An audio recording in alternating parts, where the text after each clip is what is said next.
Et si le légume que vous mangez pour protéger votre cœur était justement celui qui le met en danger? Vous avez bien entendu. Ce légume, présent dans presque toutes les cuisines, peut épaissir le sang, favoriser les caillots et, dans certains cas, augmenter le risque d'AVC du jour au lendemain.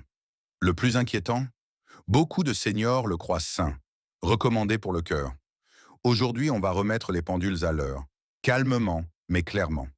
Parce que manger sainement après 60 ans, ce n'est pas qu'une question de choix, c'est aussi une question de timing et d'équilibre. Partie 1. Pourquoi certains légumes deviennent risqués après 60 ans? Avec l'âge, nos reins filtrent plus lentement, nos vaisseaux sanguins se rigidifient et notre hydratation naturelle diminue, même quand on pense boire suffisamment. Le corps perd peu à peu sa capacité à compenser et les équilibres internes deviennent plus fragiles. Résultat, des aliments excellents à 40 ans peuvent devenir trop concentrés, mal éliminés et parfois même nocifs à 70. Ce que notre organisme gérait sans effort auparavant peut alors s'accumuler, fatiguer les reins ou perturber la circulation. Un simple excès de certains minéraux ou fibres peut ainsi provoquer des effets inattendus. Ballonnement, tension ou pic de potassium. Les responsables? Les oxalates, la vitamine K ou encore les sucres naturels de certains légumes. Des substances utiles en petite quantité, mais qui, avec un métabolisme plus lent, peuvent devenir problématiques. Elles ne sont pas dangereuses en soi, mais leur élimination devient plus difficile à mesure que le corps ralentit. Et c'est précisément ce qui transforme certains super-aliments en pièges silencieux pour la circulation. Des aliments que l'on croit bons pour le cœur, mais qui, paradoxalement, peuvent en finir par l'alourdir. Et souvent, ce n'est pas la nature du légume qui pose problème, mais la manière dont le corps, avec le temps, réagit à lui. Partie 2. Légume numéro 9, les épinards. Pendant des décennies, on nous a répété «Mange tes épinards, c'est plein de fer». Et c'est vrai, à 30 ans. À cet âge, le métabolisme est rapide, les reins sont efficaces et le corps absorbe ce dont il a besoin sans trop de tri. Mais après 60, les épinards peuvent se transformer en pièges invisibles. Ils contiennent des oxalates, des composés naturels qui se lient au calcium pour former de petits cristaux. Un peu comme du sable dans vos artères ou des microparticules qui ralentissent doucement la fluidité du sang. Chez un corps jeune, les reins les éliminent facilement. Mais avec le temps, ces cristaux peuvent s'accumuler, ralentir la circulation et favoriser la formation de caillots. Ils peuvent aussi irriter les reins ou aggraver une fragilité déjà présente, surtout si l'hydratation n'est pas suffisante. Le conseil, mangez vos épinards le matin ou à midi, pas le soir. Et évitez de les combiner avec des compléments de calcium ou de vitamine D. Cela permet au corps de mieux les assimiler et de limiter les dépôts inutiles. Un simple changement d'horaire peut suffire à transformer un risque en protection. Un geste minime, mais qui, à long terme, peut faire une réelle différence pour vos artères. Si vous découvrez cette vidéo pour la première fois, laissez un pouce bleu. Ça aide vraiment d'autres seniors à trouver ces informations essentielles. Partie 3. Légume numéro 8. Le brocoli. Le brocoli est connu comme un champion de la santé. Riche en fibres, en antioxydants et excellent pour le cœur. C'est un aliment souvent associé à la longévité et beaucoup le considèrent comme un incontournable des repas équilibrés. Mais après 60 ans, il peut aussi devenir un petit casse-tête. Non pas parce qu'il devient mauvais, mais parce que le corps, lui, ne réagit plus de la même façon. La raison? Sa forte teneur en vitamine K, qui joue un rôle clé dans la coagulation du sang. C'est bénéfique, sauf si vous prenez des anticoagulants comme la warfarine, le Plavix ou même de l'aspirine. Dans ce cas, la vitamine K agit un peu comme un contrepoids au traitement et un simple excès peut modifier son efficacité sans qu'on s'en rende compte. Trop de vitamine K peut déséquilibrer votre traitement, rendant votre sang trop fluide ou au contraire, trop épais. Et ce genre de variation, même minime, peut influencer la tension, la circulation ou la récupération après un effort. Le vrai danger, c'est l'irrégularité. Manger beaucoup de brocoli un jour, puis plus du tout la semaine suivante. Le corps perd ses repères et ce petit déséquilibre peut suffire à perturber votre circulation. C'est un peu comme si l'organisme devait sans cesse réajuster ses réglages internes. Solution. Gardez une consommation stable chaque semaine. Ni trop, ni trop peu. Un peu de brocoli 2 à 3 fois par semaine suffit largement pour en tirer les bienfaits sans risquer de perturber l'équilibre sanguin. Ce n'est pas le brocoli le problème, c'est l'inconstance. Une habitude régulière vaut toujours mieux qu'un excès ponctuel. Si cette information vous surprend, mettez un petit like maintenant. Ça motive vraiment à partager plus de conseils santé comme celui-ci. Partie 4, légume numéro 7, la laitue romaine. Un grand bol de salade le soir, ça paraît sain, léger, parfait avant le coucher. C'est un réflexe courant. On pense repas léger, digestion facile. Et pourtant, c'est souvent une mauvaise idée après 60 ans. La romaine agit comme un diurétique naturel. Elle pousse le corps à éliminer l'eau, ce qui peut épaissir le sang pendant la nuit. Ce phénomène passe souvent inaperçu, mais il suffit d'une légère déshydratation pour perturber la circulation. Combiné à une hydratation faible ou à certains médicaments, cela augmente le risque de petits caillots nocturnes. Et pour les personnes sujettes aux crampes ou aux jambes lourdes, ce simple détail peut aggraver les symptômes sans qu'on en devine la cause. Conseil, mangez vos salades au déjeuner. Le corps aura le temps d'éliminer l'excès d'eau dans la journée sans altérer la fluidité du sang pendant le sommeil. Et buvez un petit verre d'eau avant de dormir si vous aimez les légumes le soir. Le timing fait toute la différence. Ce n'est pas la laitue qu'il faut éviter, c'est simplement le moment où on la consomme. Partie 5. Légume numéro 6. Les carottes crues. Les carottes crues, croquantes, sucrées, ont un effet direct sur la glycémie. Elles donnent rapidement de l'énergie, mais cette énergie est aussi vite absorbée qu'elle disparaît. Chez les seniors, elles peuvent provoquer un pic de sucre, suivi d'une chute brutale pendant la nuit. Ce stress interne libère des hormones comme l'adrénaline, resserrant les artères et augmentant la pression. C'est une réaction naturelle du corps, mais à un âge où les vaisseaux sont plus fragiles, elle peut devenir problématique. Et paradoxalement, ce petit déséquilibre peut aussi nuire au sommeil, provoquant des réveils nocturnes ou un cœur qui bat un peu trop fort. Mangez-les plutôt en journée et toujours accompagnés de protéines ou de bons gras, œufs, noix, yaourts. Cela ralentit l'absorption du sucre et stabilise la glycémie plus longtemps. Le bon aliment, au mauvais moment, peut devenir votre ennemi. Mais consommé au bon rythme, il reste un excellent allié pour vos yeux, votre peau et votre cœur. Et vous, lequel de ces légumes mangez-vous le plus souvent? Dites-le moi en commentaire.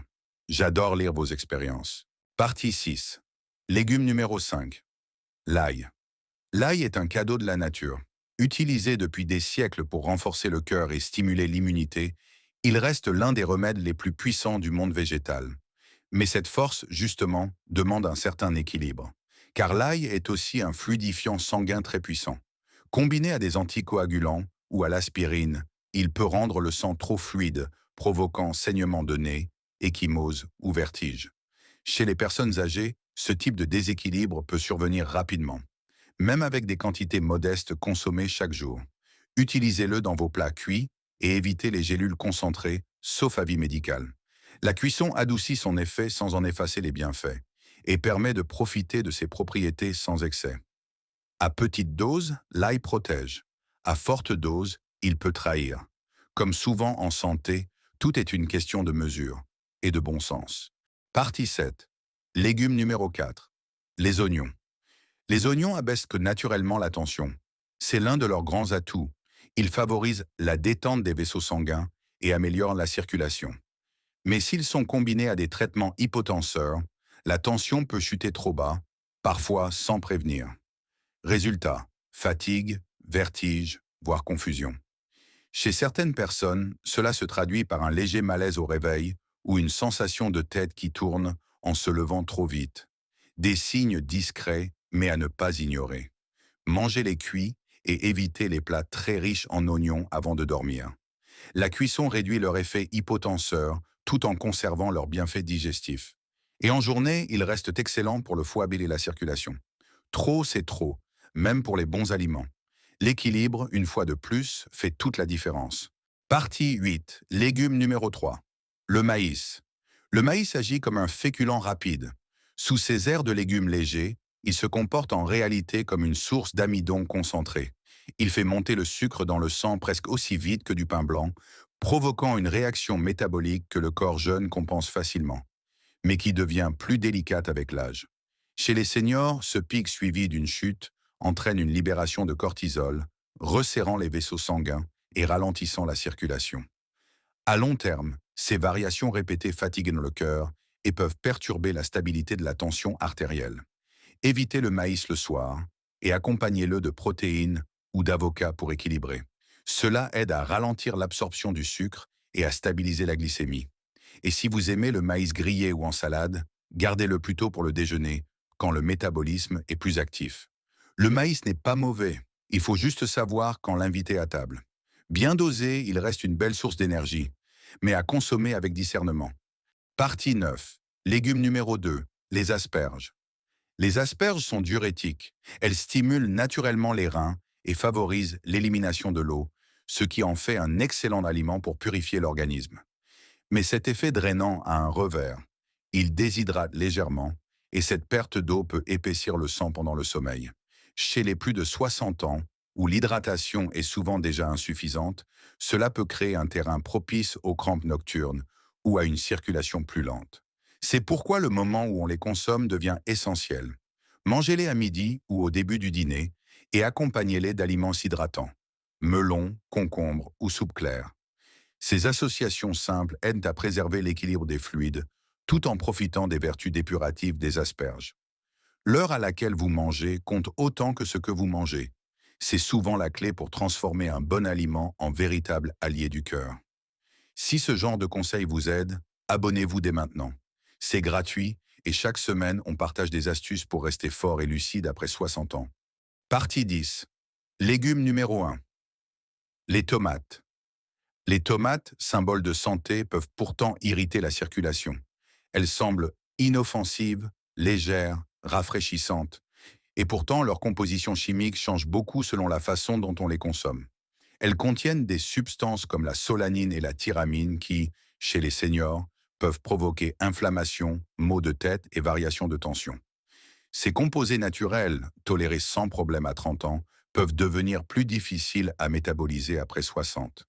Surtout quand la digestion ralentit ou que le foie est un peu fatigué. Chez certaines personnes sensibles, les tomates crues peuvent aussi accentuer l'acidité gastrique ou provoquer des reflux, ce qui perturbe le sommeil et le confort digestif. Mangez-les cuites et évitez les repas très acides le soir. La cuisson adoucit la solanine et libère le lycopène, un puissant antioxydant bénéfique pour le cœur. Cuire les tomates, c'est déjà les rendre plus amis avec votre cœur. Un simple geste qui transforme un aliment irritant en véritable protecteur vasculaire. Partie 11. Comprendre le vrai message. Ces légumes ne sont pas vos ennemis. Ils demandent juste un peu d'attention, un regard plus précis sur la façon dont votre corps réagit. Avec l'âge, ce ne sont pas les aliments qui changent. C'est notre manière de les assimiler. Après 60 ans, votre corps fonctionne différemment. Il a besoin d'équilibre, de régularité et d'hydratation. Des gestes simples, boire un peu plus, manger à des heures stables et observer ses réactions, peuvent tout changer. Ce n'est pas une question de privation, mais d'harmonie entre ce que vous mangez et ce que votre organisme peut encore gérer. Et la connaissance, c'est votre meilleure médecine. Chaque information juste, chaque ajustement conscient devient une forme de soin au quotidien. Votre expérience peut inspirer quelqu'un d'autre. Partagez cette vidéo à un proche qui mange ses légumes sans le savoir. Un petit geste qui peut, parfois, vraiment faire la différence.